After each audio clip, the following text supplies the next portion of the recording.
that silence was a zero base Tao vis-a-vis sound.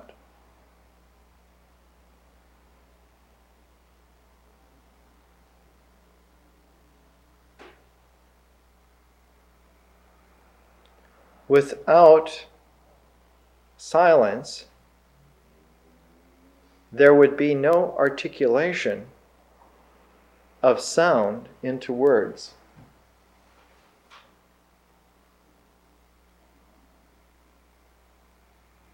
And each word incorporates silence into its structure. Otherwise, the vowels and consonants would not be recognizable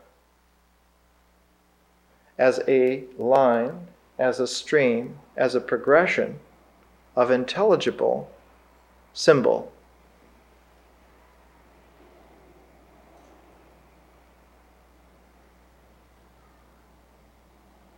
So the intervals between words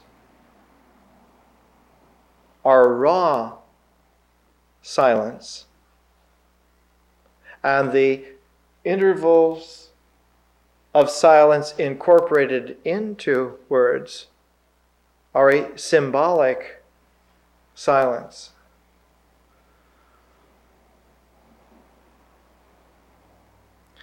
From time to time in the history of this planet, there are very refined, elegant, sensitive men and women. 1,000 years ago, the most refined way of pronouncing the word Yeshua was to put an aspirate in the middle of the word, so that when medieval Jewish mystics wrote the early Kabbalistic word for the name of Jesus, they wrote it with a space in between the four letters that would make the word, the name, like the name of Yahweh has a hidden aspirant. The silence, the zero base, was incorporated into the word consciously by making a point to remember that it was there and to use an expression that indicated it.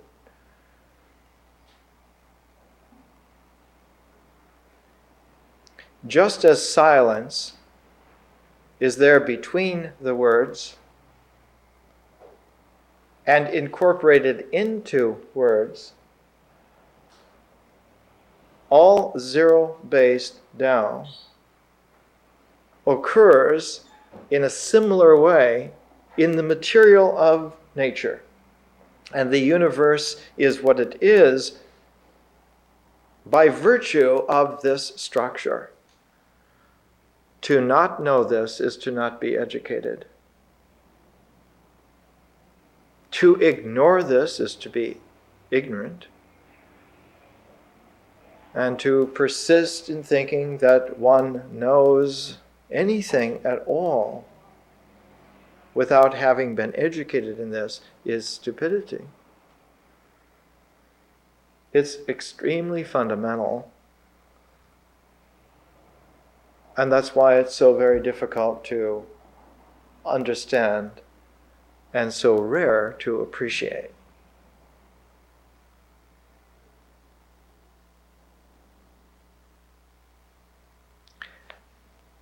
Zero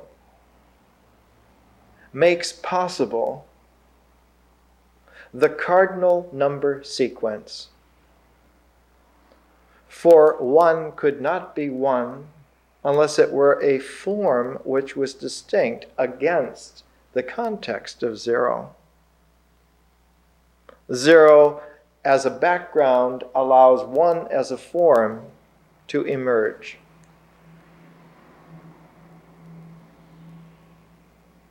And two ones make a two. Early counting did not write the Arabic two, but 2 ones or 3 ones. And once you have a linearity of 3, you have the possibility in a universe of similarity to write any number. So that one of the most beautiful titles of a book on physics was the title that the late George Gamow used about 1950 for a book popularizing the universe. Its title was 1, 2, 3, Infinity. George Gamow was an extremely interesting physicist, kind of a largish man. When I met him in 1960, he was driving a red sports convertible with a very fashionable blonde and all matching eel leather suitcases, and was raring to go. But Gamow's great talent was for popularizing nature in the form of the wondrous universe. And 1, 2, 3, infinity is a stroke of genius because it presents the possibility of an indefinite, an infinite, an unbounded, an innumerable yet numbered universe. In this very mysterious way, 0 makes possible number. But as soon as one has a cardinal numeracy, a complementary quality of number comes also into play called ordinal. And cardinal and ordinal numeracy always go together. And we will at some time talk about this.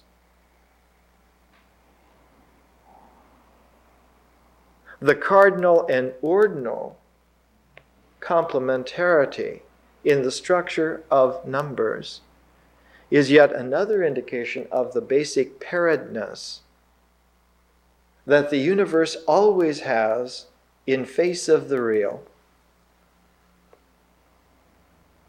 As the I Ching would say,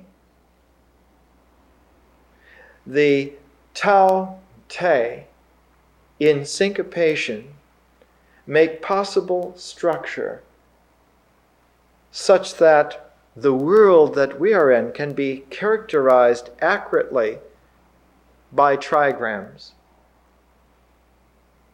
And those trigrams can be paired to make hexagrams, and the matrix of possible hexagrams is exactly limited to 64. Thus, out of a zero-based Tao, the I Ching comes up with 64 hexagrams, no more, no less, but exactly. And that array of 64 hexagrams brought into cardinal and ordinal at the same time, patterning, makes an exact matrix by which the universe of similarity can reveal its complete possibilities. Now, nowhere at all in that structure is there any idea, much less the insistence on the idea of identity. It doesn't occur. And for the classic East Asian mind, the emphasis on identity is nonsense. It's a non sequitur irrelevancy, and surfaces in such an ordinary situation as in the current world political stalemate between China and the United States insisting on individual human rights, and the Chinese paying no attention to it whatsoever. is not on the basis of Chinese being communist, but on basis of Chinese being Chinese. And for the President of the United States to not understand that is a naivete that can get millions of people killed. It's that simple to become practical on a real world scale that is horrifying.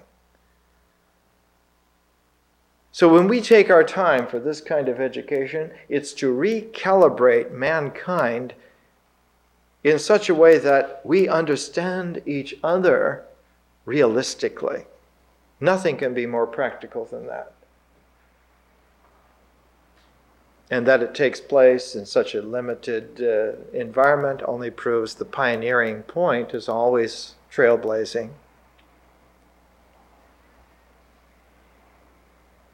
What we're paying attention to, what we're concentrating on, is the movement of an appreciation of nature initially. And as we are able to do that, it will have its unfolding and developing, but in a way which is consistent with the actual possibilities, the structural similarities that are there, and not force-fed by nonsensical ideas of expectation, which are usually founded on egotistical tastes, like the itch to make another life completeness reduce itself to someone's idea of their identity. You mustn't do this. You mustn't think this. It's not nice. It's not right. You must conform because this is the identity you must have. It's not only wrong, but in terms of reality, it is nonsensical. And one of the great little fairy tales about this actuality is Alice in Wonderland.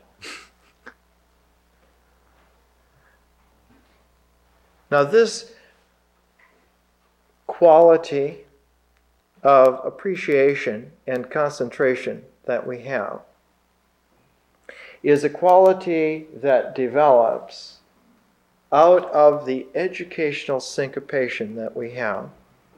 We must start with nature, and we must appreciate that nature in no way is a collection of things which have identity.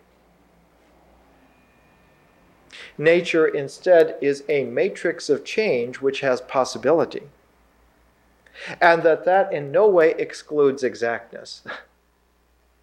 In fact, with possibility, one has a probability which is more exact than the chimera of an elusive identity. This is one of the great truths of nature. And from time to time, women and men have really understood this, really lived this. And from time to time, it's been blatantly taken for granted and forgotten. And we were all born into a time where it was simply thrown away.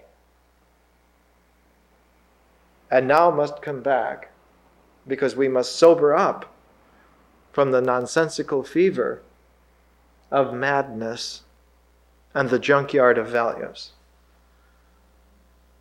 The errant delusion that instruction in exact snippets of process where identities can be spelled out and numbered is like saying that the best art is painting by the number. And to have never seen a Rembrandt. Where are the numbers in Rembrandt? There are golden browns in a Rembrandt that are unnumbered permanently.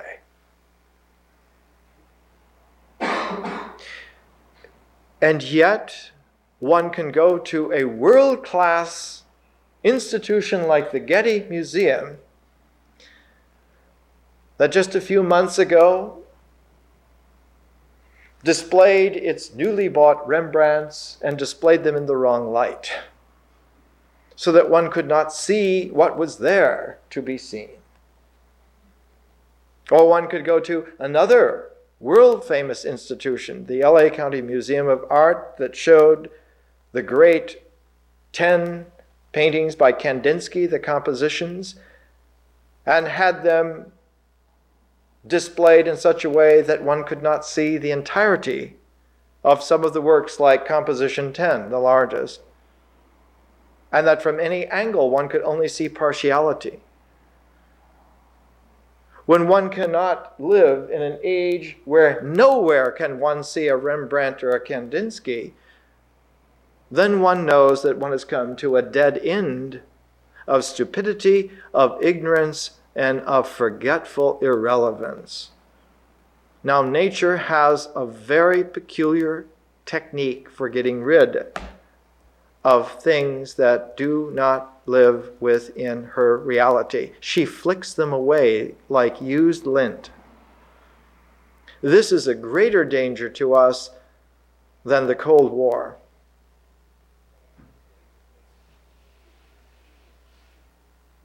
So this education turns out to be very realistic, quite practical, on levels from international diplomacy to art, to personality, to number, to structure, to language, you name it.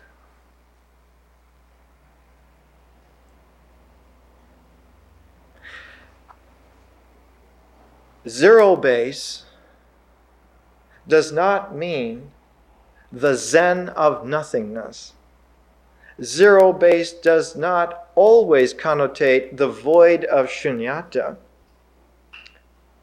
Zero base, very often in the material universe, in the world of stuff, has the zero base Tao incorporated into the structure of discrete things, like silence in the word,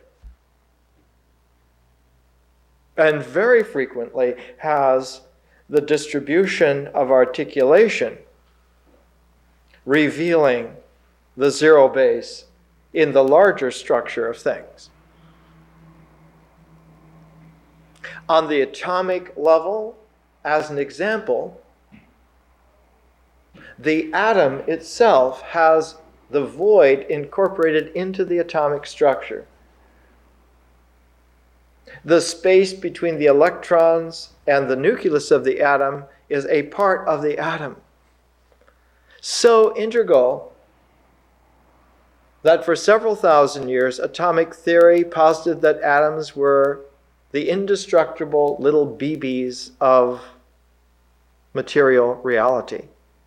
From Democritus to the 20th century, atoms were atoms. They were unsplittable. It was unthinkable because atoms were the final arbiter of stuff. And it came as a great shock. And the first person to demonstrate reliably that atoms were not permanent BBs was a woman. And her name was Marie Curie. And it took a half century after her death for the French to enshrine her along with all the other scientific geniuses in France, but she was. But nevertheless, her work with radium and her insight showed conclusively that atomic structure has a structure which includes an articulation of some zero-ness,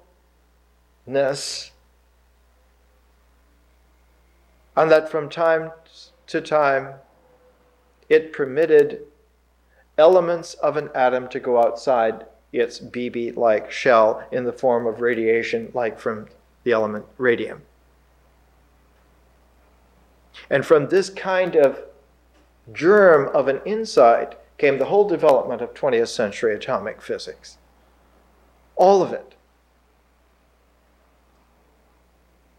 Now, no one would have pursued it at all had not the germ been there.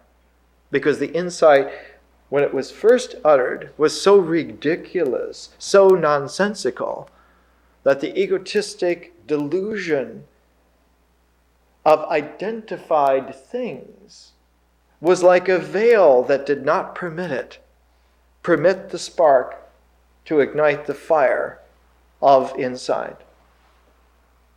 So too, this education is now just in sparks, and only here.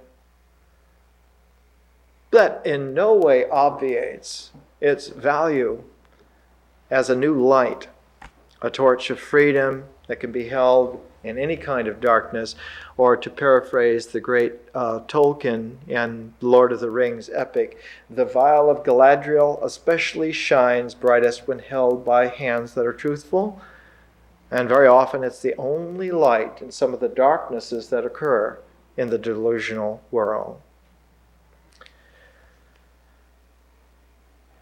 In the world of visible light, white as a color is the zero base. So that one could say that white light is not the absence of color, but the total shape of all color. And so white light is total color.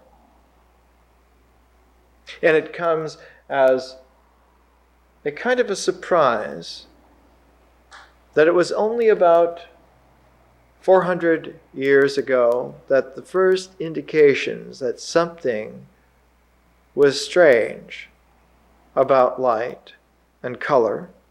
And it was only about 300 years ago, less than 300 years ago, that the world's first book came out showing that white light could be fractionated into the color spectrum. That book was published originally in 1704 and was called Optics by Sir Isaac Newton. And the Optics went through 4 editions in Newton's lifetime, the 4th edition being 1730. So that was 266 years ago. When the Optics of Newton came out, and the popular image of this is Sir Isaac Newton in a completely darkened room with only one slit of sunlight coming in and putting a prism, a crystal glass prism, in the shaft of sunlight and seeing the colors of the rainbow projected against the wall, the far wall in the darkness. It's an image like Benjamin Franklin with his house key at the end of a long wire attached to a kite in the thunderstorm, discovering electricity. And the book on Franklin's experiments with electricity was published exactly 50 years later. And between Newton's Optics in 1704 and Franklin's experiments in electricity in 1754, in that 50 years,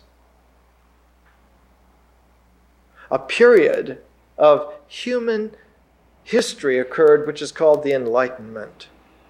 The Enlightenment because of the understanding of light and energy and electricity on level of genius.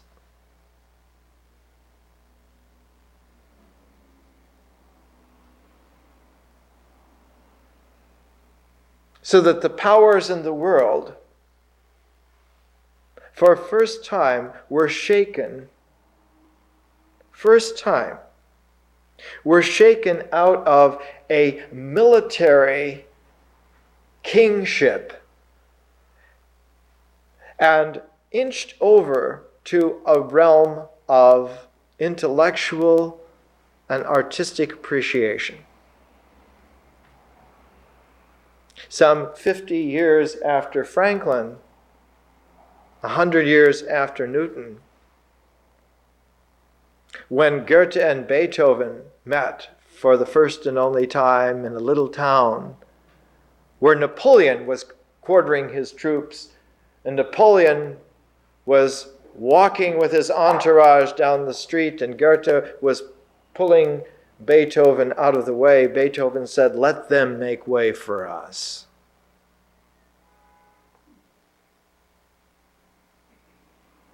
Which was taking the Enlightenment and making it individual, and that became the revolutionary age of the Romantics.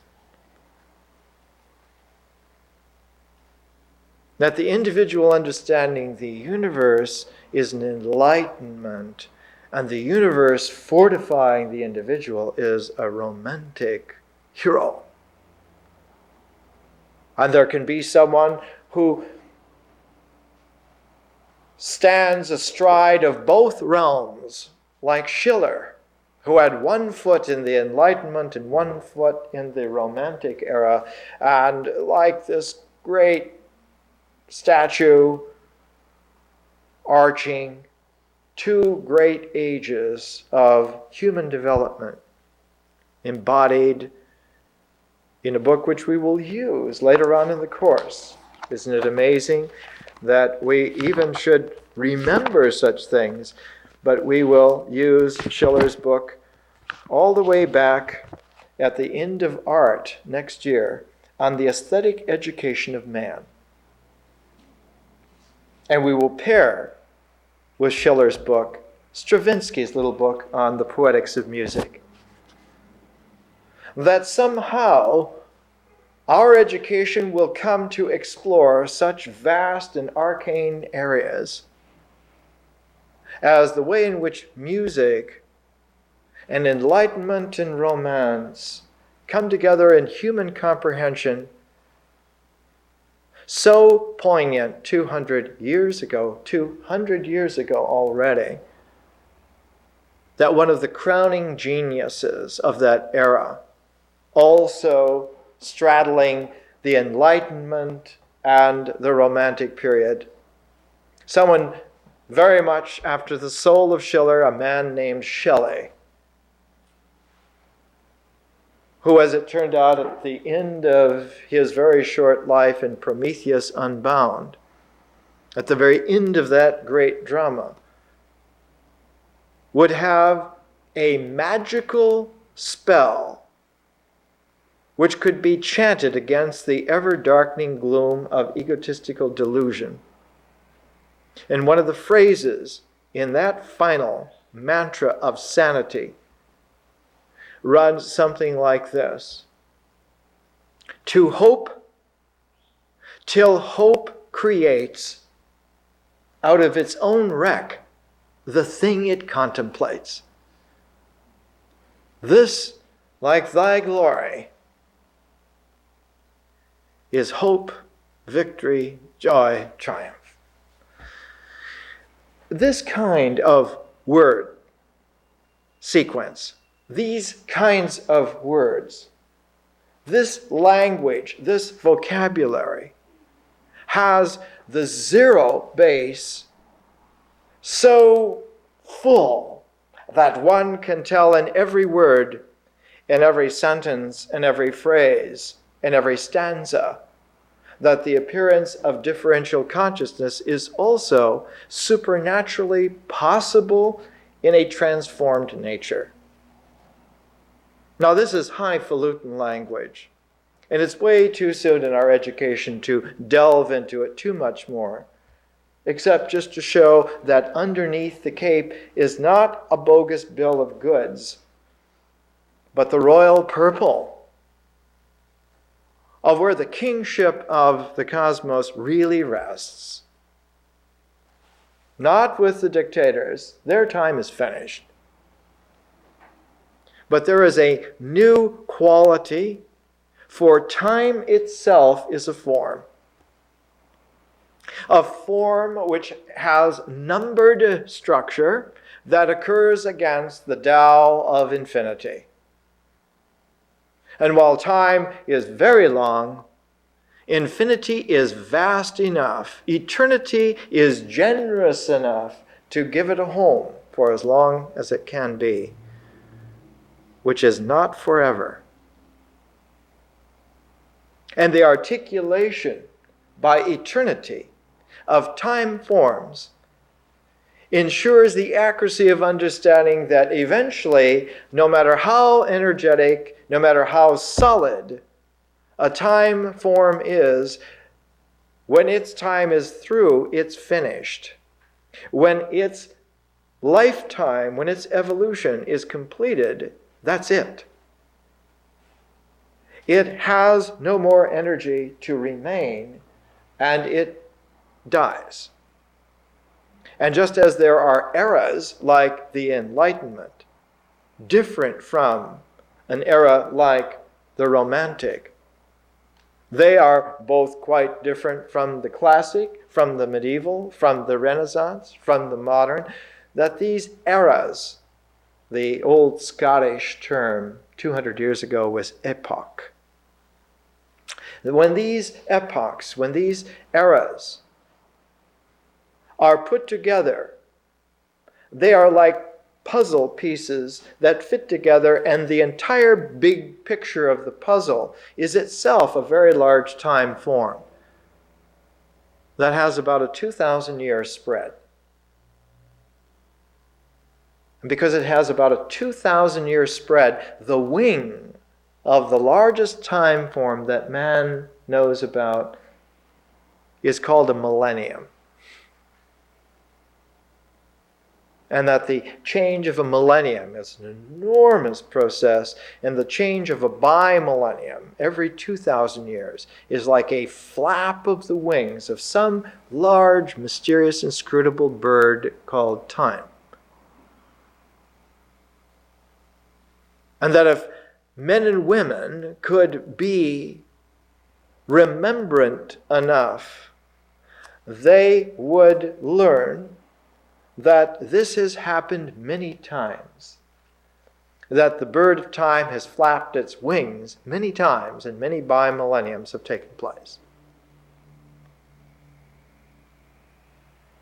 In one of Plato's dialogues, the one that has the Atlantis myth,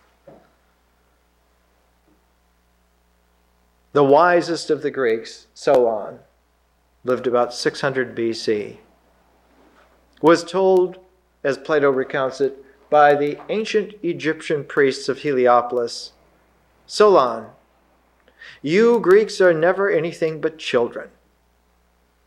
You ask after the great deluge that sank Atlantis as if it were some kind of archaic beginning of the world. You are like children, for there have been many deluges throughout time. Many great civilizations have vanished periodically back into almost incomprehensibility.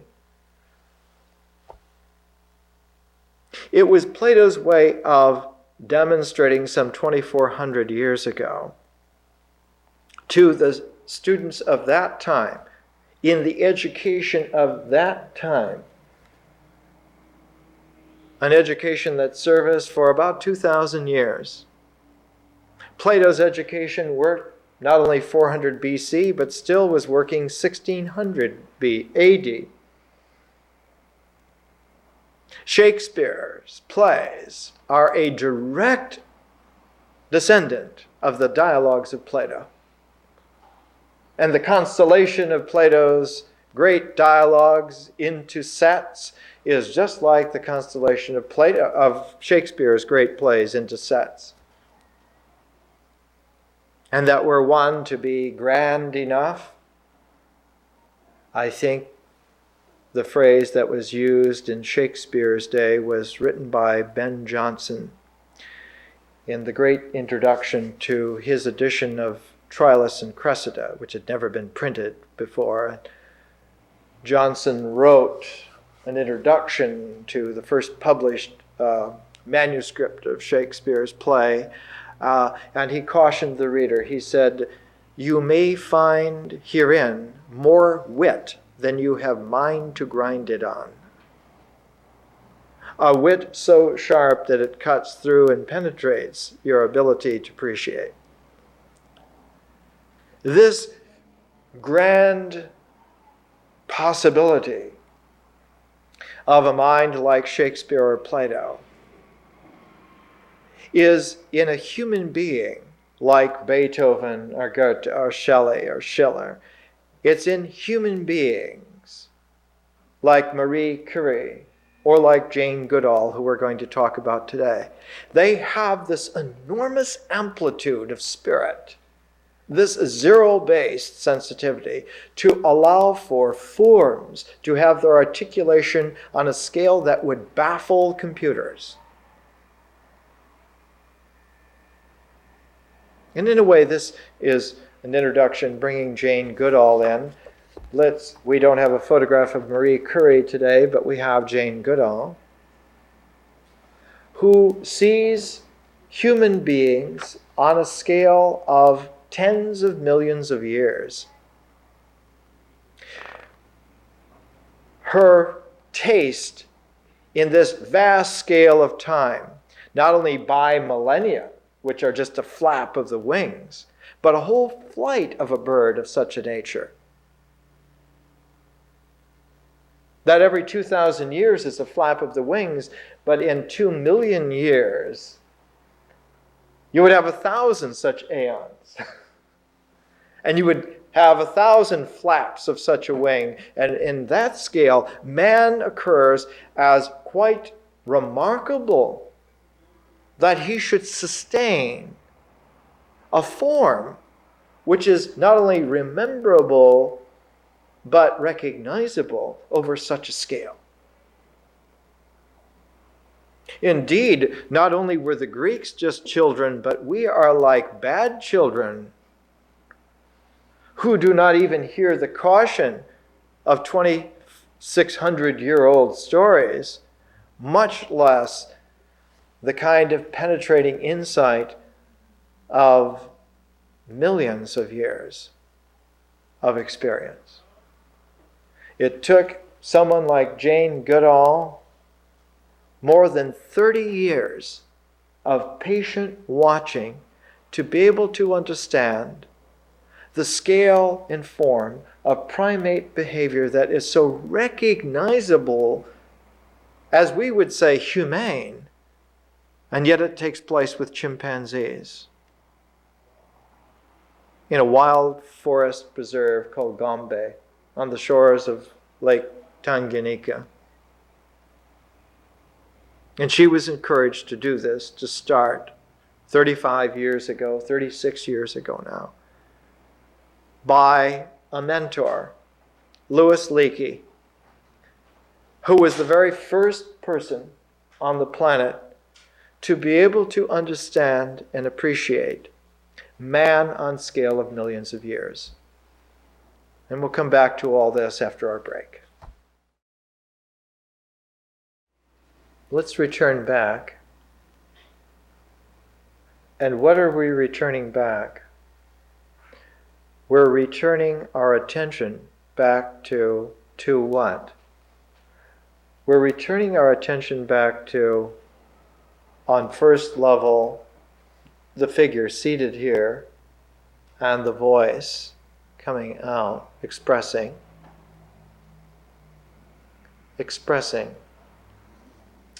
giving a line of language, and this line of language has a certain energy. Even in the physiology of sound,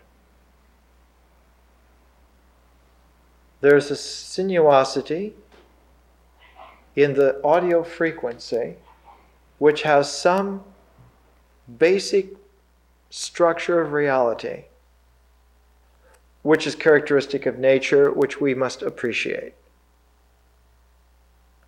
Not only the sound, but the sight. For light, as well as sound, has this wave-like energy that is its structure. the carrier wave of the sound, the carrier wave of the light, is an oscillation frequency of energy. And so nature, which we are educating ourselves, studying now, because it's the basic context out of which all else can be discerned. There is a context to nature, but it's not discernible. The context to nature is mystery and is not discernible. The zero base Tao certainly makes nature possible, and nature in turn makes us possible. But we, in a very interesting way, make the mystery of nature possible. And so there's an ecology that we are a part of. And while we occur in the third of four parts, what we are able to express, to make out of language, folds back into the mystery, which is vast enough to hold nature. What our mind is able to be factors back into eternity, which holds all the forms of time, no matter how large. So that we are phenomenal. More than phenomenal, we are noumenal. And the two objectivities which occur in the integral ecology that nature begins. One is the phenomenal existence, the other is the noumenal mind. And both are objective. And phenomenal existence is like a precipitant out of the fluidity of nature, and the noumenal mind is a precipitation out of the fluidity of language. And in this way, one could say that mind is the essence of language. The matrix of change of language is a pair with the matrix of change of nature, so that nature and language are two oceans. And one of the shores is the body of existence, and the other shore is the mind of interiorization.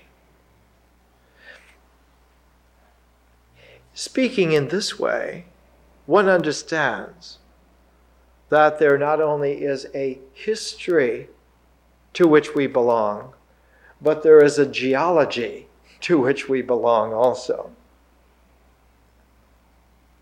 And that to characterize us very accurately, we must not only be educated to the history, but also, more fundamentally, be educated to the geology. And that brings us to Louis Leakey, which brings us to Jane Goodall, which brings us back into the education.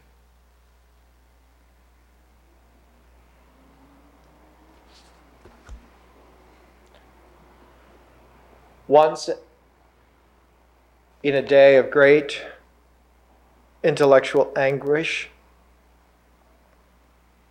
Benjamin Franklin looked at some rock samples that had come out of a deep shaft next to the Atlantic Ocean. And these rock samples had come from underneath the current ocean bed sediment, and showed that there had been previous layerings of land that had whole epochs of life long before the apparent ocean shore sediment had been laid down. And Franklin was the first person in the modern world to broach upon the fact that life must have geologic scale. Astonishingly large scale. But the deeper, more exact appreciation of this came from a man who died rather recently, Louis Leakey, LSB, to use his initials. LSB Leakey. He was the first person to appreciate in accurate, exact comprehension that man somehow had a noumenal geologic background. That we are not some recent flower of a supposed miracle, but that we were an archaic bloom of a real miracle.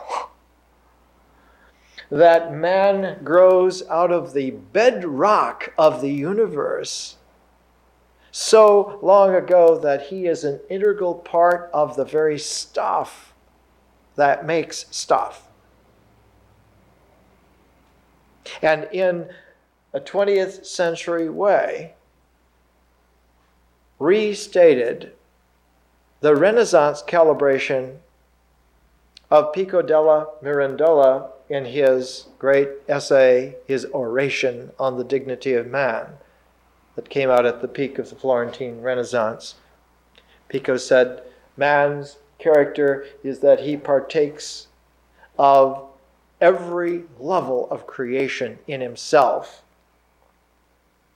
Man is not some kind of Protagoras measure of all things, but that man is a deeper Platonic caliper that calibrates the soul core of all levels of existence from the base to the highest. He is the conflation of the entire spectrum of possibility in the white light of his pure spirit.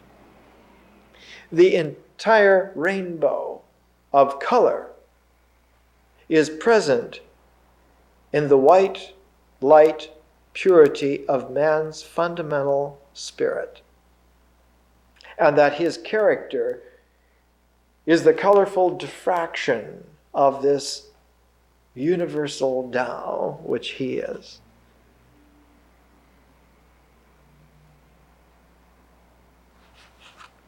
Leakey, like a Newton,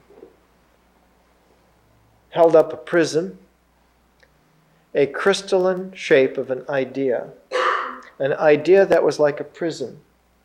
And he looked for some place on earth that had just the slightest opening, so that only the slightest shaft of light from the archaic geologic past could shine through. He held the prism of this idea alone for many years, and then finally with his wife, Mary Leakey, the two of them held this prism in a place so dark in terms of time, because it was millions of years old, that it took them most of their lives to find the first beam of light that came through. The place was a gorge in East Africa called Old Dubai. It was a gorge which Leakey, as a young boy, had heard about from the Maasai. For Leakey had been born in Africa, and his father was missionary, and his only playmates were Kikuyu-speaking Africans. So that Leakey, when he grew up to write his autobiography, it was entitled White African. Leakey was not a European. He was an African. He discovered when he went away to school in England at Cambridge University that for the first time, he became aware that when he dreamed, he did not dream in English, he dreamed in Kikuyu.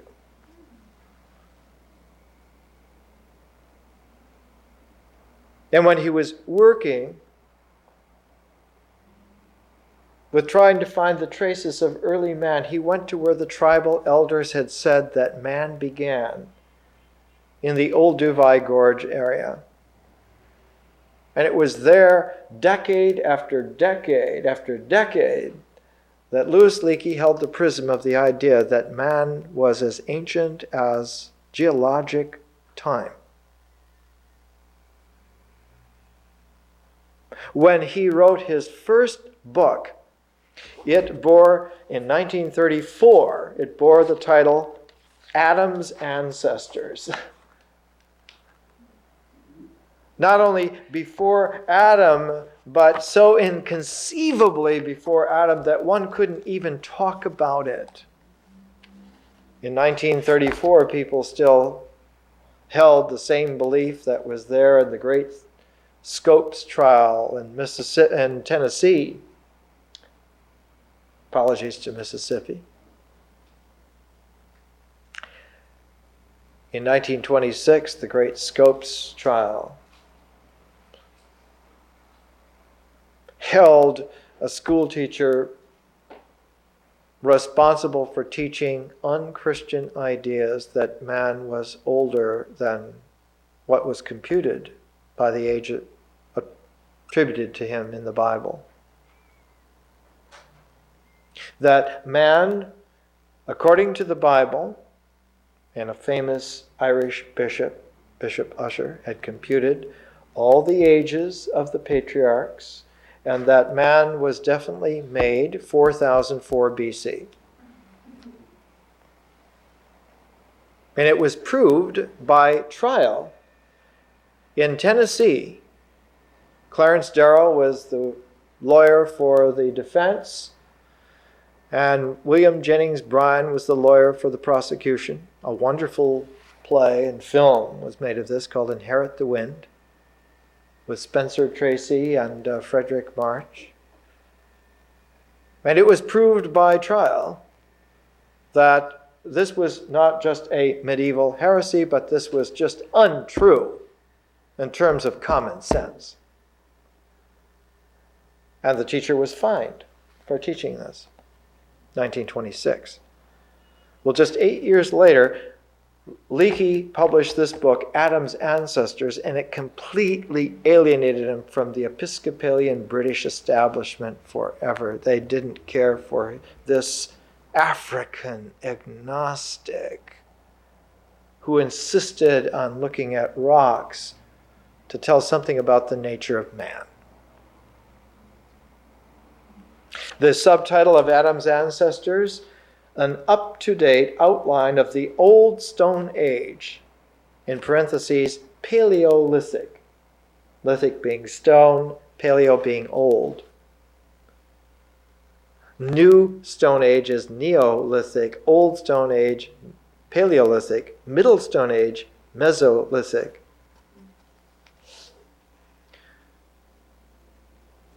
What is a Stone Age? Stone Age was the idea that somehow man and his origins had only stone to work with. It was kind of curious because nowhere in the Bible does Adam make stone implements. And Leakey understood this in a very peculiar way because he was the first man for about 1 million years to be able to make first-class stone implements from scratch, not knowing how to do it. But what made it more poignant was that the last time first-class stone implements were made was about 12,000 years ago. No one had made them for that length of time. And so Louis Leakey became the first human being to be able to take certain kind of flint and using another stone, exactly pressure flake off in a pattern that would make a beautiful cutting Stone Age Paleolithic knife or scraper, whatever you need. So Leakey trained his hands to match the prism of idea in his mind, to take seriously that man was as old as the hills, and that the proof would come if he could go to the right hills with the right cleft in those hills, like Old Duvai Gorge in East Africa, and find the remains, the bones of geologically ancient man. And that's what he looked for. And he and his wife, Mary Leakey, looked for decade after decade, not finding anything. And it was actually Mary Leakey who, like Marie Curie, always there seems to be the most impossible possible woman, exactly where life needs to put a finger to remind you to tie a bow and don't tie a knot.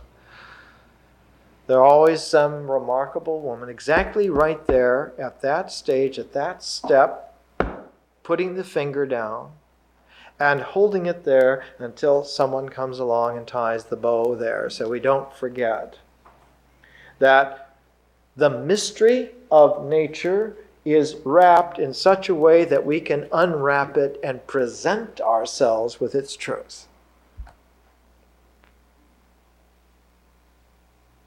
Mary Leakey found a couple of odd-shaped rocks that looked like molars, and it was the first little crack of light from the cleft of Old Duvai Gorge in the darkness of incomprehension.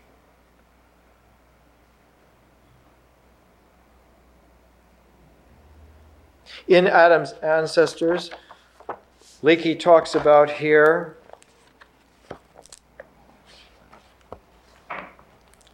about time periods, not just Paleolithic and Neolithic. The most recent time period, the Holocene, was preceded by the Pleistocene. He writes here, for example, there was a time when the definition of the Pleistocene period was based on the presence or absence of certain types of marine mollusks, ocean sediment fossils. Remember Benjamin Franklin? But the ocean is salt water, and marine mollusks only take place in their life cycle in salt water.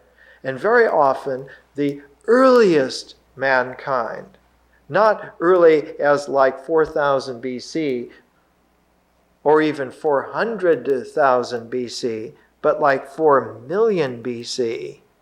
Our ancestors, Adam's ancestors, didn't live near oceans, but lived near fresh water. So one had to reconceive and not only have marine sediments from salt water, but also from fresh water.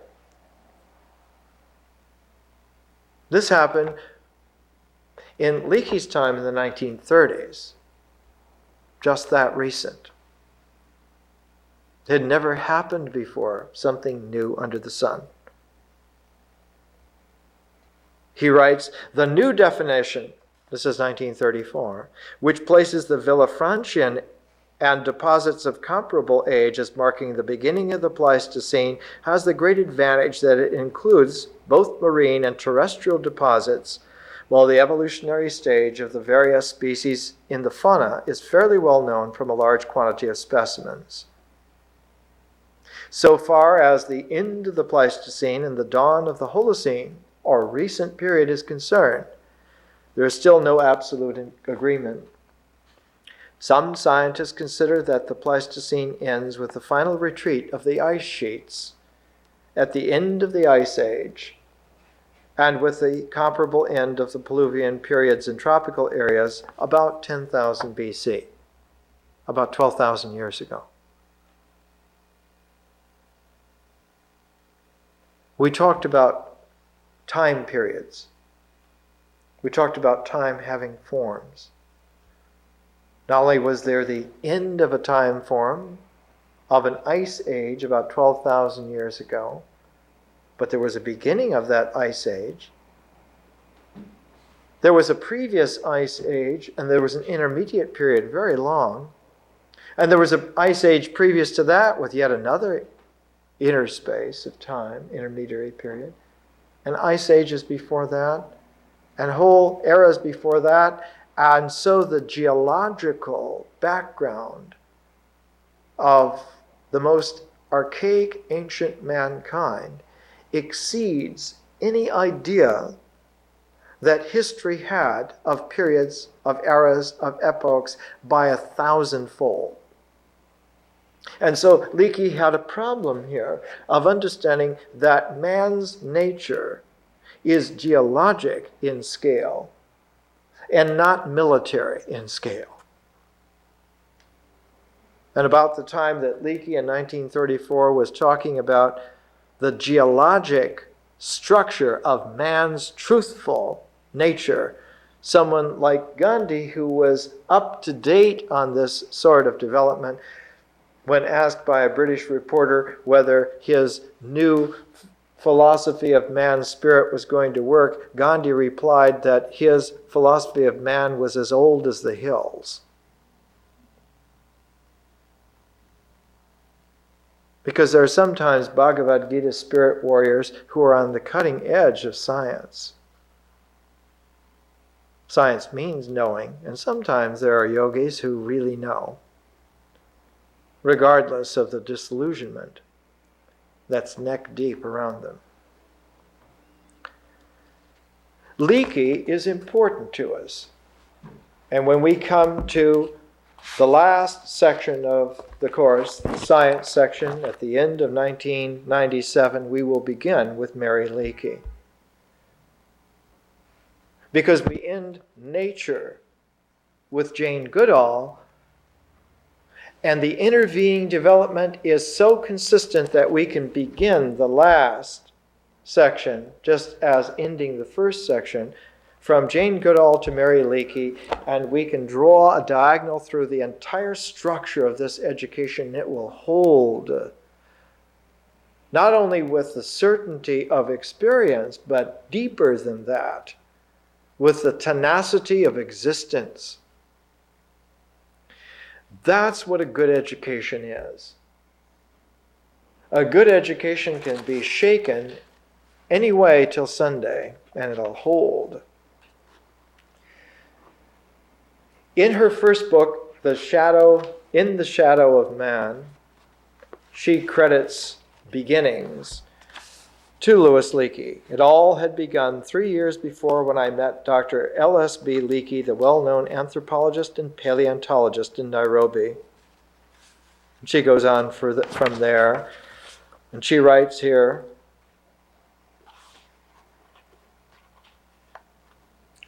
being at Olduvai Gorge with Louis Leakey and Mary Leakey, and being welcomed into the family, and learning that in order to see man realistically, one has to let go of all the false calibrations, of all the inadequate measurements of man, and to learn new, to become educated to a new scale of truthful measurement of man. And that measuring man by millions of years means that Napoleons are inconsequential.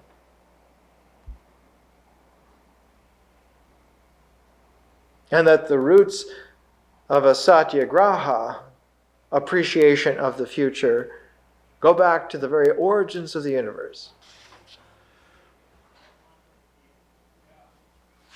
She writes in the section Beginnings, in the Shadow of Man, being there at Olduvai Gorge, once we came face to face with a young male lion. He was no more than 40 feet away when we heard his soft growl. and peered around to see him on the other side of a small bush. We were down in the bottom of the gorge, where the vegetation is comparatively thick in parts. Slowly, we backed away while he watched, his tail switching. Then, out of curiosity, I suppose, he followed us as we walked deliberately across the gorge towards the open treeless plains on the other side. As we began to climb upward, he vanished into the vegetation, and we did not see him again. It was at this time that Louis Leakey began to talk to me about a group of chimpanzees living on the shores of Lake Tanganyika. The seed of her tremendous work with chimpanzees began in her remembrance with a moment of courage shared. Because to take the first step into the unknown requires a courage of heart that must come out of deep sharedness. The rarest thing in the universe is that kind of hypersonic yogi who can do it alone. For all but the thinnest trace elements, we have to do it together.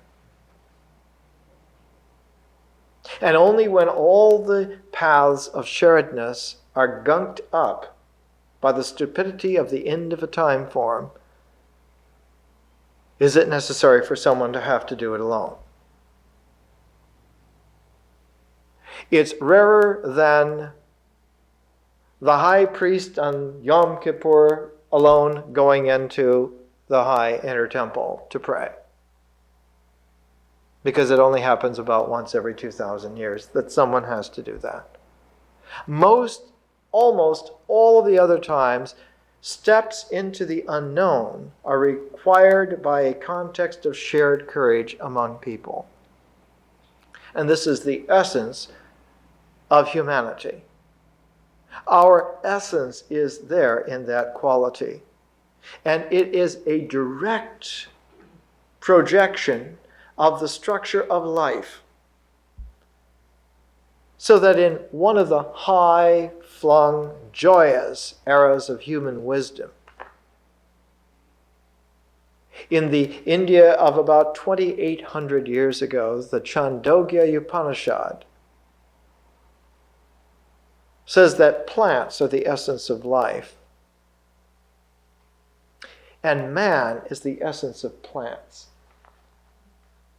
Speech is the essence of man. And is the essence of speech. And by this declension,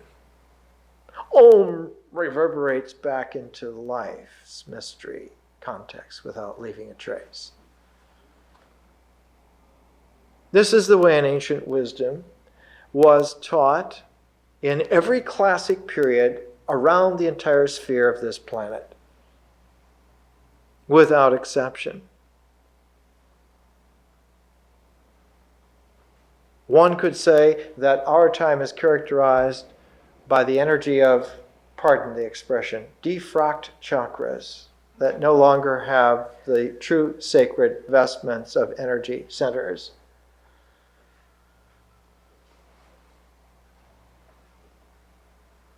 And just brushing your teeth with Ayurvedic toothpaste is not enough. It takes more than a polished smile to carry the wisdom of truth deep enough so that the universe rings. And yet that's what the spirit of man does. And even the line of angels waiting to be of service to God are astonished by man being able to do this. On Yom Yahweh, even in heaven, as the book of Job says, there comes a day when all creatures present themselves before the Lord. And always on that day, in the same ritual, closed circle way, the Satan comes and presents himself as the grandest thing on earth. And always the reply is the same as the book of Job records. God, in reply to that, says, have you heard about man? Have you heard about Job?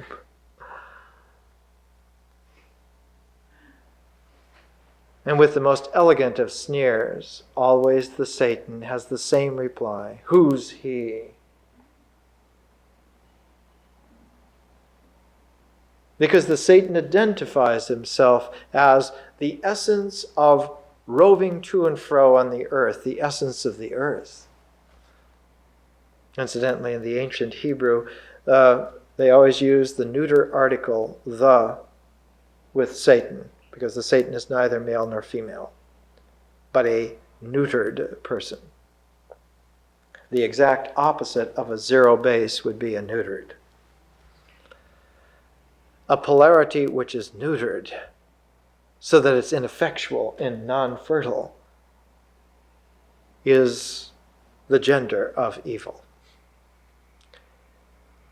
Now, these deep wisdoms are as old as the hills, but they need to be refreshed from time to time. And there, in the shared courage of a moment before a lion at Old Duvai Gorge, Jane Goodall got the flash Promethean spark of a whole lifetime of service to truth. And so she took herself in 1960. She took herself over to the shores of Lake Tanganyika, to the Gombe Preserve. Chimpanzees occur only in Africa, and they're protected there at Gombe. Later on, she would write a great book published by Harvard University, The Chimpanzees of Gombe, great scientific treatise on them. She took the spark from the man who dealt with Adam's ancestors in geologic time, and she went to look at a contemporary who is also an ancestor of man, in the sense that the chimpanzees of today are remarkably similar to the kinds of ancestors that Louis Leakey found in geologic man. Not 4 million years ago, but 40 million years ago. That one goes back deep enough, one finds common ancestors.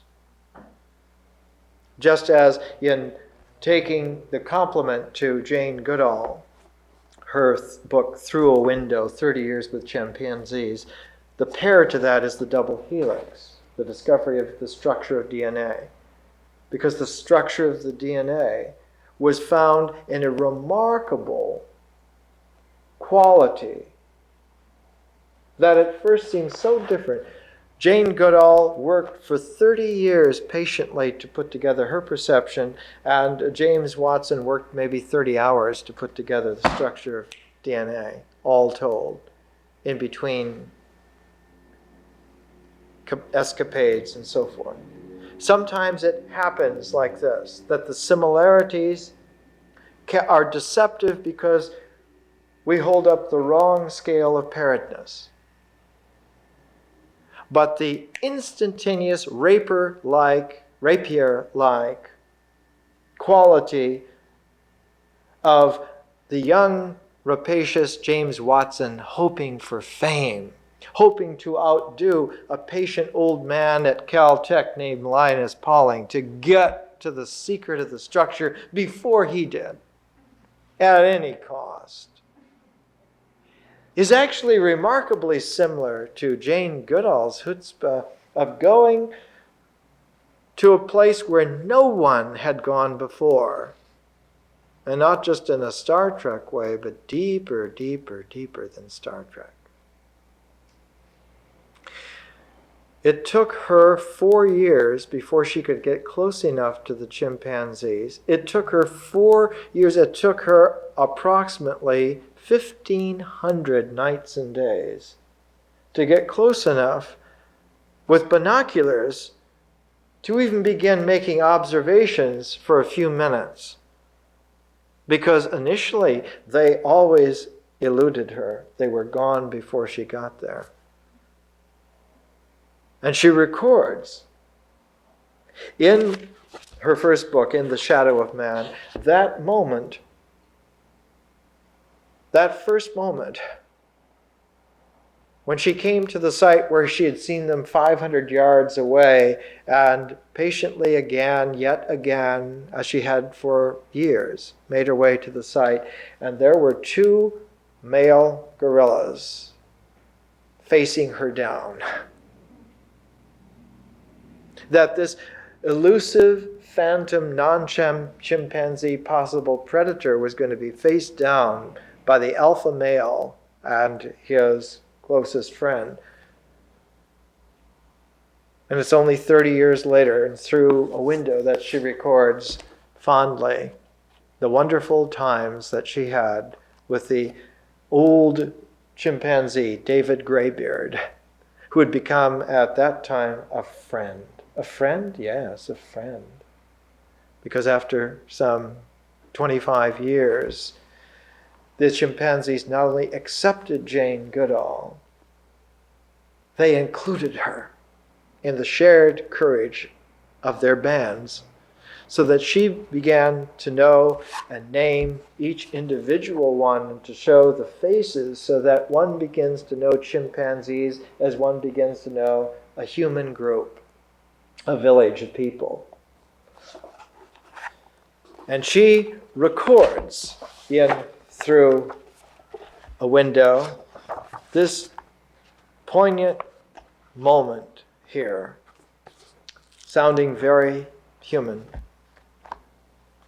When a baby chimp died in an accident, it reads like this. Pom, one of the female chimpanzees, for all that she was a better mother than I had expected, lost this first child. I was there to witness the horrifying accident that led to his death. It was one of those violently blustery mornings in August when the wind roars down the valley in great gusts, tossing the treetops and sweeping on to wreak havoc over the lake. For about half an hour I'd been lying on my back watching Pom and Pan as they fed on oil nuts 45 feet above me. Pan was almost 3 years old, able to poke the occasional fruit from its horny case, though preferring to beg for a half-chewed one from his mother.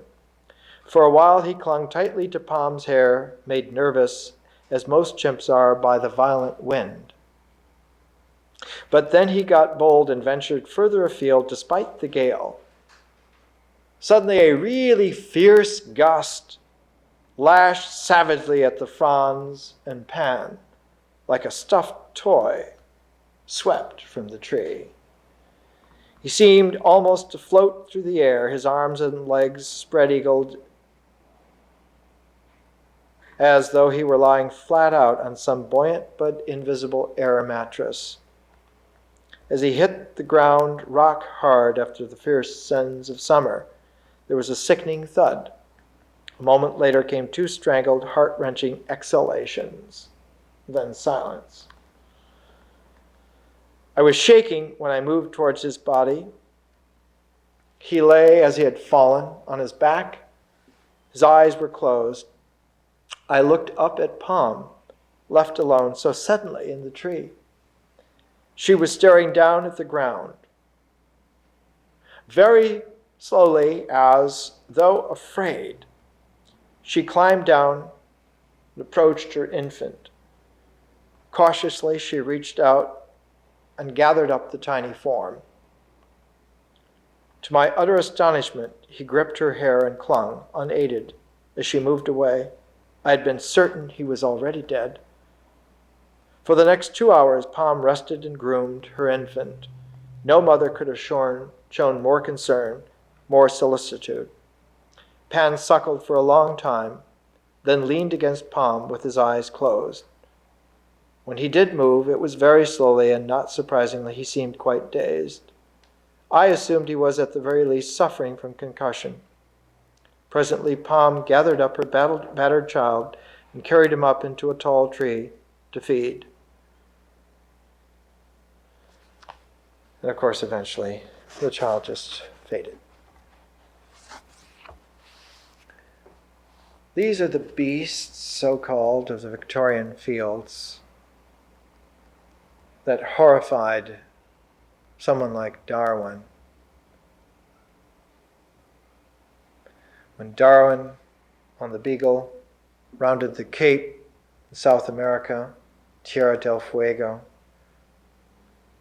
and he saw the dirty, matted hair, savage natives, the Indians in that area.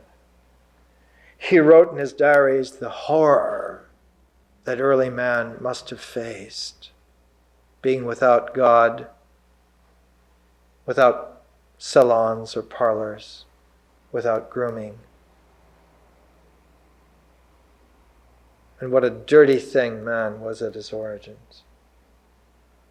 What a vicious, brutal beginning man had. No wonder we make war characteristically. And this Victorian Darwinian myth of man's savage, brutal, dirty beginnings found its expression happily in the parlors of Freudian Vienna and passed from there into the parlance of everyone knows, assumptions about each other, that at the basis, at the deepest id levels, are dirty, evil sediment, mud, better left undisturbed. There's more humanity in chimpanzees than there is in that kind of delusion. Nothing could be farther from the truth. That the deep splendor of man's origins for tens of millions of years has a spiritual tenderness that powers even the constellations of stars to shine. Please get your copies of these books. Please take the education a little more seriously. Cooperate with it. And perhaps the thread of this voice on Saturday mornings will string together the pearls that you make from your own efforts. In addition to a pair of books, you also now should be concerned with making a pair of masks. A mask of something of your food that goes within, and a mask of a feeling from you that goes without. And these two masks are going to meet. And these two masks are going to come together like layers of atoms in a crystal. They're not going to quite touch. And in the corridor, in the interstice between these two layers of molecules of ritual expression, in that soul corridor, the frequency of mysterious eternity has enough room to give the amplitude of an energy wave of comprehension. That's the power source that sacred ritual plugs into to make ceremonies light up and work.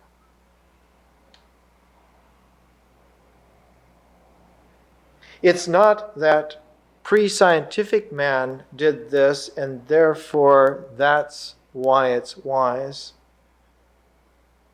It's that pre-scientific man learned this from the animals who got it from nature tens of millions of years ago, and that's why it's true. And until we learn to chip stones like Louis Leakey and make an elegant cutting edge for ourselves, we're never going to appreciate just how this is done. And we will only have to take it on report from someone like me that once upon a time men and women really understood these things and did them. And that's how we got here. through the efficacy of their truthful lives. All else is extraneous instruction, at best good for diversion. Looking ahead, those two masks are going to be used in the ritual section. So not only are we working with the double helix and through a window, Watson and Goodall, but we're looking ahead to ritual. And so you want to take a look at the first two books, the first pair of books in ritual. And you want to have those in time also and hold those up so that you can put the double helix and Jane Goodall's Through a Window together and put the pair of books from the ritual, which will be The Sacred Pipe by Black Elk and Navajo Medicine Man Sand Paintings by Gladys Reichard. And Ms. Reichard and Black Elk, like Jane Goodall and James Watson, are a pair of pillars that can easily hold up on the foundation of Moby Dick and the Odyssey of Homer, can easily hold up the ongoing line of comprehension that we're working with. And though the line of comprehension needs to have a cyclic pump to make sure that the comprehension power level is even all the way through, like chakras in a neurophysiological column, the chakras being like an energy pump. We have single books which function in the intervals as those energy pumps, as those chakras. And right in the center, between Jane Goodall and James Watson on one hand and Black Elk and Gladys Reichard on the other, we have the Tao Te Ching of Lao Tzu that will churn and keep the flow even. Now, I need to know how many would like a copy of my translation. I'll make a special little edition of it. We'll put a page in it and just say the Ecumene 1996-97 edition. And just make that many and have them for our own use. Because essentially that's what all this work is for. To make sure, because when you're blazing a trail, you have to make sure the trail's going to be there. After all the rains, after all the landslides. And sometimes it takes geologic ages, so you have to make sure that the tectonic plates are not going to erase it. And so on level of yogic trailblazers, sometimes you have to go down and you have to put the foundations and the core of all the material. Make the translations, make the understandings, and redo everything. Just so when you turn the tap later on that the water is going to come out. So part of this plumbing of the Ecumene was to take things like the Tao Te Ching that were indispensable, because the Tao Te Ching is a language form that takes the oomph of nature and makes it the sizzle of ritual. It's one of the few great indications on this planet of someone who is able to do that. To accept nature and all of its mystery and return it to man's existential, active gestalts in such a way that the water flowed. That when you turned the tap, it worked. It's another Victorian parlor myth that man's rituals in ancient times didn't work. They worked.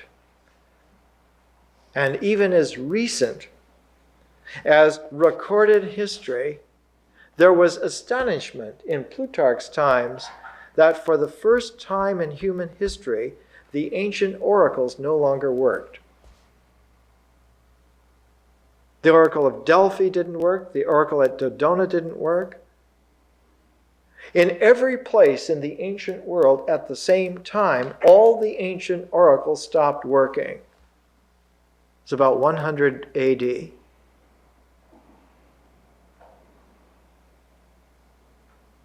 And when inquiring why they didn't work, Plutarch found again and again the same answer. They didn't work because the old gods were dead.